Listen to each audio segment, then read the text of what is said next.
want? Go. Alright, ready to go? Alright. Hello and welcome to a Game Replays member Shoutcast. This is CSNJesse, and joining me today is it used to be semi-pro anyway. His name's Phr00t. We're sitting here at a LAN center. We're going to cast this game between Team EMPR Multigaming and Clan Online Kingdom for the ESL. I don't know what section of the tournament this is in, but it's the ESL Finals is what it is. So, yeah, I'm really excited for this match, guys. This looks really interesting. A lot of high school players in this match. I'm excited to see Scandal again. This is my first cast. We'll see how I do. A little interested here at the first pick for Bubbles, with a lot of strong heroes still up on the board. We'll see how Empire takes a look at that and what they want to do against that. Bubbles is a really, really strong hero, though, to pick up first. He's really good against the tri-lane metagame, which is probably what they're going to end up doing. Yeah, Empire, they do a lot of tri-lanes. Well, tri-laning is generally what people do now. I know it's been a while since you played the game.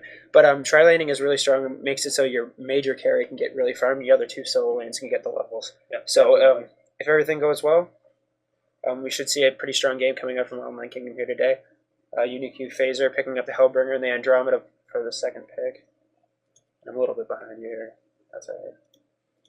Kind of messing around. Tri-lane looks like a definite possibility. Usually Andromeda's definitely picked in some of the stronger tri-lanes. We'll see what happens here. Slither and Dr. Repulsor being picked on the Legion side by OK. Definitely some strong pickups there. I'm wondering if Semi-Jew probably is pretty good with that Dr. Repulsor. Might see some fresh plays out of him. Actually, well, Semi-Jew is one of the best support players usually for Online Kingdom, the former KDE. So he'll probably swap that out. Usually they see Overpower or Black take on the carry role. So I know Black plays a really strong middle hero. Usually he does play the middle semi-carry. So you might see him get the Dr. Repulsor, but either way, it's really good pickup. Going over the bans real quick, though. We got bans on Pharaoh, Witchslayer, Devourer, Voodoo Jester, Chipper, and Thunderbringer. All very standard bans. The Chipper recently got buffed. He's really good at countering tri-lane with his burst potential now with the rocket buff.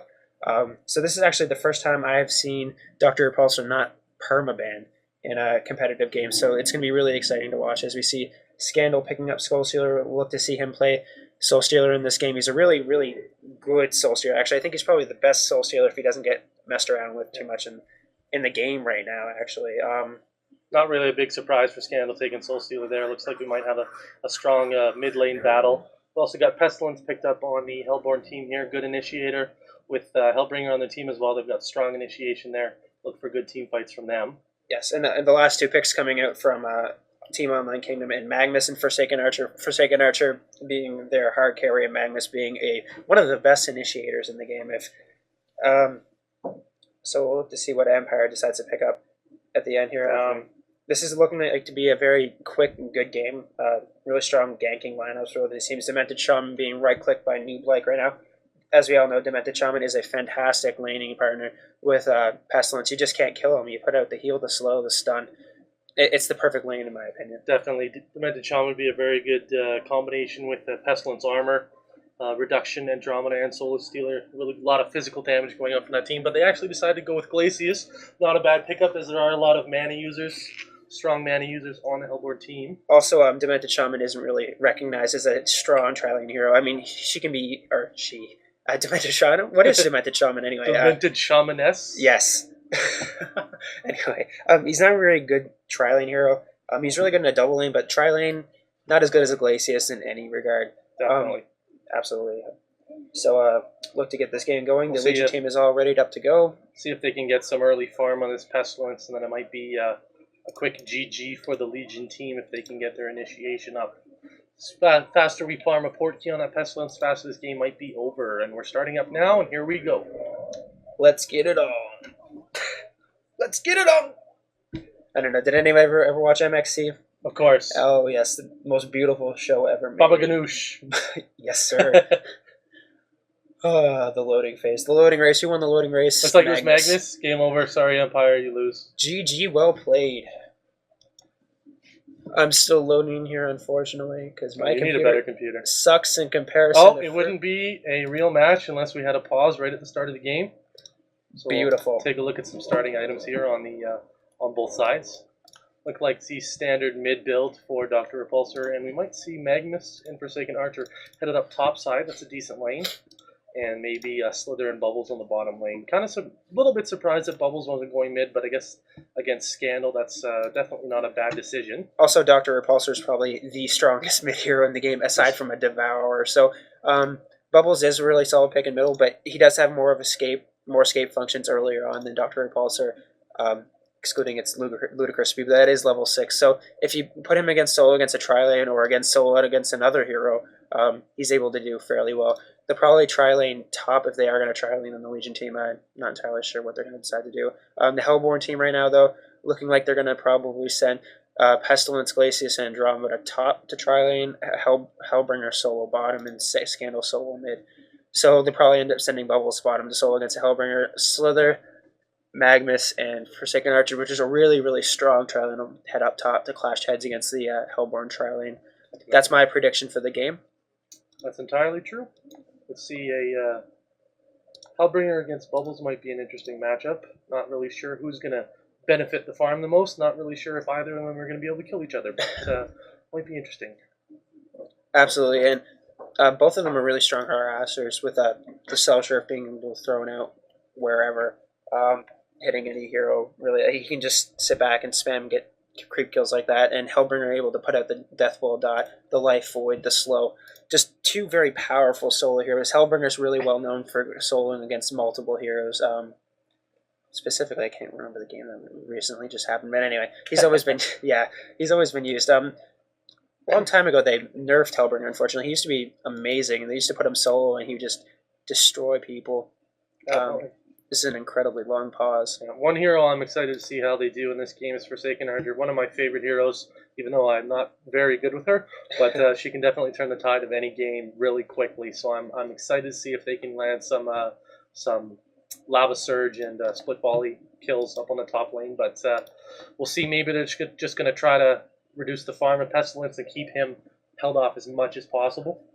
We definitely have seen Forsaken Archers just take control of the game and just beast through everybody. If they are allowed Forsaken Archer to get too much farm, he's going to be able to push down towers by himself. They really can't stop him very easily unless they get all over him. I know I've seen quite a few games recently where Forsaken Archer just was allowed to solo farm and push down 2 or 3 towers and end the game just like that. So definitely, they're definitely going to be wanting to try to put out that as pause ends right now. Now the match is officially official, and we'll get this going. Absolutely. Yeah, looks like we are going to see the Bubbles solo bottom against the... actually, Andromeda headed towards the bottom lane, maybe psyching us out a little bit. Not sure exactly what's going on there. Maybe they're changing their minds whether they want to go roaming Andromeda, tri-lane Andromeda. Not sure. She also could be going around to place some of those wards. Oh, yeah, absolutely. Looks like Glacius is kind of heading back. I don't know what they're doing. They're probably just messing around a little bit, but it looks like they are going to send 4 heroes top for a quick little skirmish. Hopefully be able to pick off somebody at one of the Legion team. My God, I can't think of anything today. The Legion team heroes. Unfortunately, the courier is going to be spotted, and that is going to be foiled. No one's going to step too close to anybody else. Semiju kind of waiting to see if somebody decides to go mess around and maybe toss out a stun. Try to stop this from happening. Invulnerability being used on the courier. Oh, they might be going a little too early. I think they might have shown themselves. This might be a... nice word of sight being placed down. Excellent. Able to see whatever the hell they're going to decide to do. And this looks like this is just going to be a big... Another pause. Wonderful. Now we're doubly official. No, we're good. So, obviously with that 4-person gang top foiled, we'll probably be seeing Soul Stealer headed back to the middle lane. I like the item build on Soul Stealer. Any confident Soul Stealer can definitely spend very few gold off the start of the game and rush their bottle as quickly as possible, and then just start demon handing the lane and get so much farm. Repulsor actually picking up the first invisibility rune off the start, so we'll see if he just sits there and soaks up the experience, but I highly doubt it, just kind of burning it so the other team doesn't have that there. Exactly. Looks like Dr. Repulsor is going to go for a quick Blood Chalice, which makes a lot of sense. He has a good amount of HP for a intelligence here. He can definitely get really tanky at the end. Putting out the electric trap shard in there, putting out some really strong harass against Semiju, or Scandal rather. Oh geez, playing Soul Stealer with no stats, so that was really just really effective. Now he's going to be able to dominate this lane, take control. Up top though, take a look around. Forsaken Archers just mildly shooting the creeps. It looks like the Hellborn team's taking the aggressive approach here, standing on top of the creeps, making it so they can't really get too much fire. Glacius tossing out some harass. Looks like it's not much is going to come from it though. Looks like they're pulling creep actually. Magma's doing a pretty good job keeping the creep wave pulled back. It's going to be really helpful if they are able to deny these creeps so that the Hellborn team loses experience. Unfortunately, they're going to notice the archer sitting there, so wasted, but they do get the creeps back up to where they're going to go. So Empire's going to take advantage of this and try to get a few free creep kills out of this creep pull there. Not a bad situation for them. Taking a look at the bottom lane, just a typical Hellbringer against Bubbles matchup. Like I said earlier, I don't think there's going to be too much action in this lane. Pretty evenly matched. Both of them can survive pretty well and nuke down some creep waves pretty quickly. So we'll see what happens there. Middle lane, just like I thought, Soul Stealer right away with the bottle there, picking that up as soon as possible. See him get some interesting farm off the start here. He's already off to the highest experience per minute lead in the game already, which I'm not surprised about. Level 3, he's sitting at 4 and 2 on the creep score. Sorry, 5 and 2. Just picked that up. So top lane, we got a little bit of action here. Magus being initiated on by Pestilence. We got the Bloodlust Nooblight picking that up there on the Andromeda, picking that up. So she'll see if we can buy some more wards, get some more initiation on them. And that's definitely a good fight there. Yeah, really well done.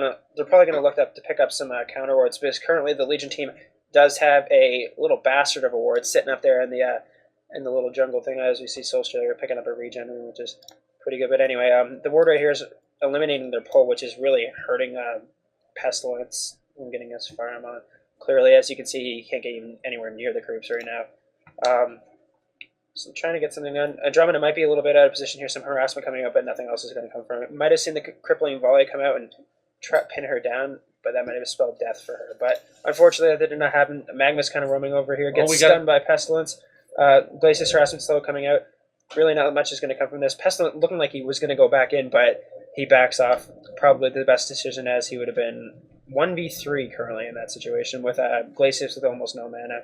Just regenerating out now, and Andromeda not anywhere near the tower. So, doing some more pulling here. That Legion team trying to catch the Pestilence out of position there, and they just weren't quick enough. I think Pestilence saw him pretty early and managed to get out of there before it turned deadly for him. If you take a look down bottom, Bubbles doing some creep pulling too to help get him a little bit of an advantage against this Hellbringer, who is currently sitting at a... I can't even see him right now. Highest farmer in the game right now, 25 Dr. Repulsor, doing really well in the middle lane. We haven't taken a look at that in the last few minutes, but with such low stats on the Soul Stealer early in the game, it's really hard for him to get any last hits. Dr. Repulsor with almost 65 average base damage, and at the start of the game, Soul Stealer starts with about 45 base damage average. So now that he's got some souls up, he's around 80 damage. We've got some initiation here. Demon Hands coming out. Repulsor having to back off a little bit before he eats any more damage. Yeah. Smart move by him to get out of there as soon as possible. Stay back and get some farm. He pops a health potion, and he's going to be able to get his health back up unless he gets hit by this imp. Oh, no, it's too bad anyway. No potion for you, Repulsor. Yes, sir. It's Glacius tossing at the Tundra Blast on top of Magmus, freezing him. Magmus stuns into the Pestilence, trying to get something up, but Magmus is caught way out of position. The Steam Bath coming up, but that's not going to save his life. Crippling Volley coming up for Forsaken Archer, putting out some harassment on Andromeda, but it's not going to be enough. Pestilence flight popped on top of him. The health potion comes out, not enough. He's dead too. It's a double kill for the Pestilence. Soul Stealer coming up top with an invisibility rune. It's not going to be enough. Nooblight, or is that Nooblight? Yes, it was. Doing the smart thing and porting out there before he too sacrificed his life to this Hellborn team. It's good early farm here for this Pestilence. I'm excited about that. He's looking at a gold per minute already of 285, which is very, very solid on a Pestilence early in the game. We're looking at a 0-3 hero kill deficit for this Legion team. Falling a bit behind at the start of the game, but obviously it's a little bit too early to tell what happens. Take a quick look down bottom. Bubbles and Hellbringer are exchanging a couple blows down bottom. Coming very close to death for both of the heroes. Bubbles ended up going and hiding in the woods and narrowly escaping his death, as well as Hellbringer taking some harassment from the auto attacks. So